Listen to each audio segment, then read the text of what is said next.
Hello, friend. I have a story to tell you today. It's the story of my daughter's life. She died of lung cancer at the age of 39, and I have written a book which I think is helpful to us today in the very difficult circumstances in which we live. It brings hope and encouragement and a sense that all is well. I hope you enjoy it.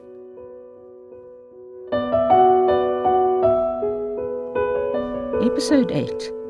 In London, Shirley and Mark live in a stuffy one-bedroomed flat in St Margaret's. Rather like beads on a necklace, its musty rooms string out in a row along a narrow passage. There's a bit of grass out back, and that's it. For Shirley, everything about coming to the UK has been as challenging as our move to Cape Town in 1991. Now there's more. About a week after they get there, Mark's IT firm sends him to work in Ireland for a month. Her brittle self-confidence plummets. To face the challenges alone is something else.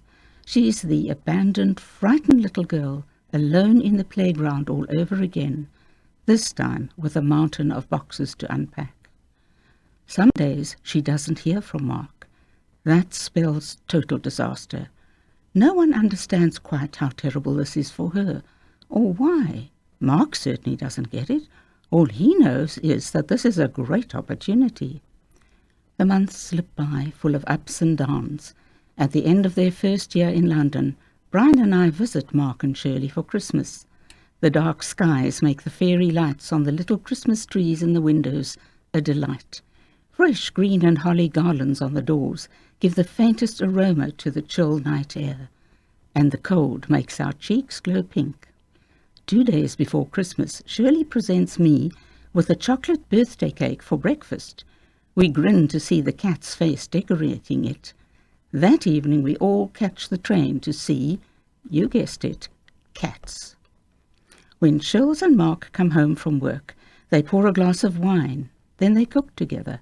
They love their wok and chat away about this and that. As time goes by, to see this reassures me. 2 years later, we visit again. We drive from London to Wastwater in the Lake District for the weekend. Just before we set out, Shirley tells me I have to do things like this to make the marriage work. This is news to me, alarming news. The times when Shirley is clearly being very high maintenance deepen my concern. How well I know what that's like, and I see it happening quite often. Oh, Mark, I say to myself, how can you put up with all this? We arrive at midnight. We know we are in the right place because we can smell the lambs, penned almost at our front door. In the morning, we begin the walk towards Scarfell Pike. The Wrinklies, as Mark calls us, soon peter out. Mark and Shirls do a whole lot better. Now, in 2003, after 5 years of married life, there are big problems. The cut and thrust of their recent quarrels occupies Shirley's thoughts. We are so different. Mark feels inferior because of my abilities. He resents me. He says I want to wear the trousers all the time. We don't meet each other's needs, so we feel lukewarm towards each other. In fact, we've never been particularly close. When I asked him, have you been happy in our marriage? He said, actually, I've been most unhappy. There have been so many misunderstandings, and now Mark says he's not willing to go for counselling anymore. That leaves me wondering whether there is any future. Mark stands in front of Shirley, greyish-blue eyes swimming with pain. Startled, she looks up at him. Shirls, I've been thinking. Her heart sinks. Alarm rises throughout her being. There's a particularly uncomfortable silence. Then Mark struggles on. I just can't make the changes in me that you want. There's something you want that I can't give you, so I'm not going to try. She goes ice cold. I don't know how to say this, Mark goes on, so I just have to tell you that I'm leaving you. It's taken a long time to decide, but I can't go on any longer. I just can't. His voice breaks. He stumbles away to their bedroom. Silence. A very long, heavy silence. Much later he comes back to sit on the couch. More silence. Shirley's forgotten to move. Then he says, I'll be down at the pub for a while. Shirley hears him close the door very firmly behind him. She continues to sit dead still through each of the leaden minutes that drag by, one by one. Then she packs a bag, feeds Chloe cat, and walks to Phil's. He's her boss, and they're working on an IT project together. Mum, I have some really sad news. The email reads that I receive on the 24th of February 2004.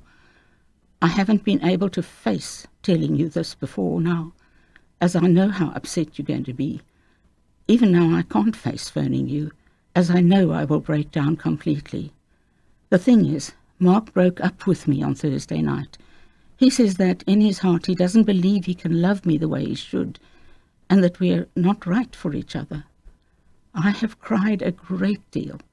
At the moment I think I'm still in shock. Mark's gone to Ireland for work and will be there for 3 months. It feels as if he's just away on work. Later that same day she writes, Listen, I know you're going to be dreadfully worried about me, but I'm okay. I'm very, very sad and no doubt going to get sadder. I suspect I may be suffering from a bit of depression. These last months have been so hellish, it's not really surprising. How disappointed Brian and I are. Her email saddens but doesn't surprise us. Shirley says she's in shock. So are we. Many frightened emails follow. As I read them, I can't react. It's actually what I need to do, but I can't let anything unhinge me. Right now especially, I have to be able to help her. So, for now, I stem the rising tide of distress inside me. I knew we had issues, Mum, Shirley shares, but I've been horrified to find out the extent of them. The thing that hurts the most is Mark's conviction that he doesn't love me anymore. Many times when life has delivered her another curveball, it's been about being lovable. Each time she's concluded, I'm just not lovable, not even by God. That's why these words from Mark are the worst for her to hear. There is a blade already plunged into her heart. Now Mark gives it a twist. Shirley's thoughts run on and on and on. After Mark left me, I didn't want Mum to come. I've been sharing much of Mark and my troubles with Phil. I know he has the hots for me. We never became an item, but I know he'd like to.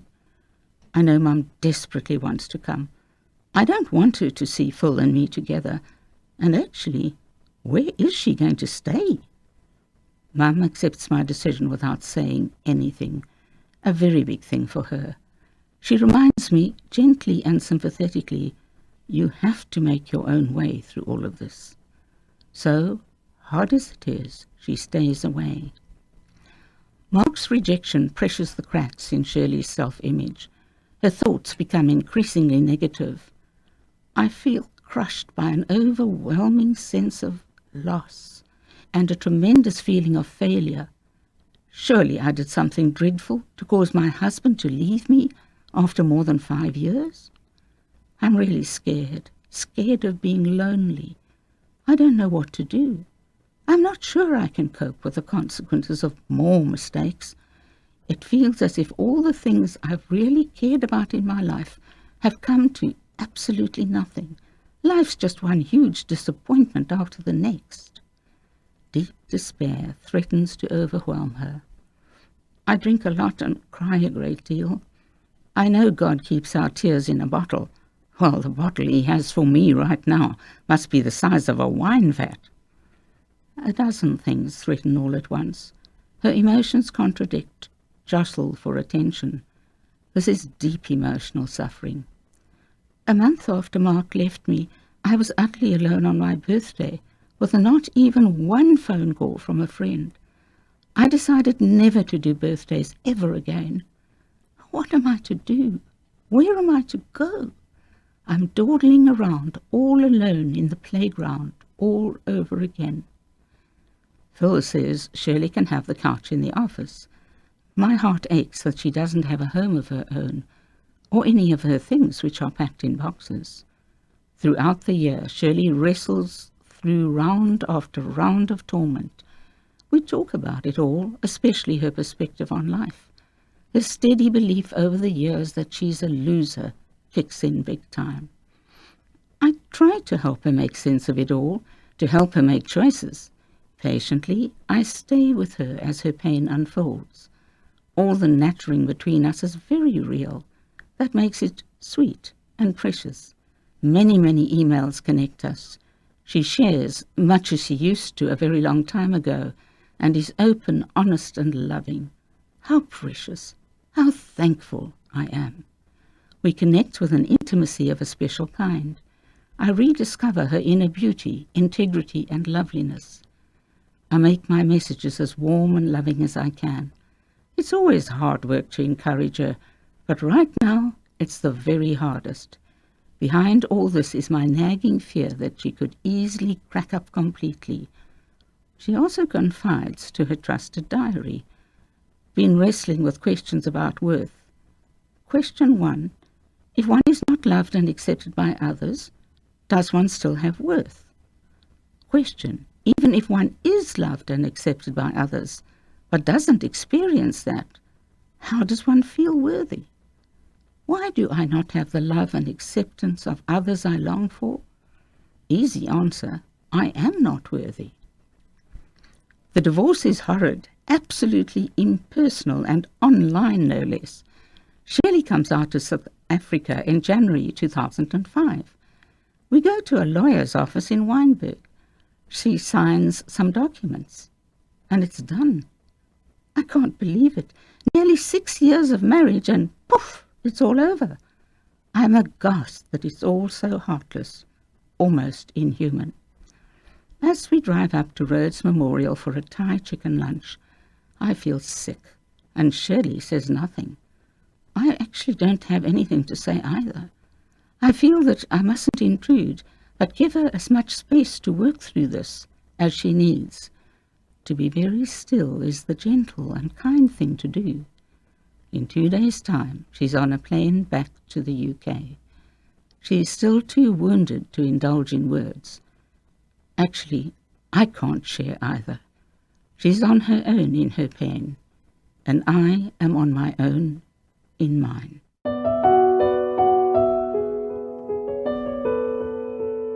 I've been reading from my book, Mum, Please Help Me Die, the story of my daughter Shirley's battle with cancer. If you'd like to get a copy of the book, please contact me. You can do that at the following email address, thai@mumpleasehelpmedie.co.za. I hope you'll be with me again next week. Goodbye.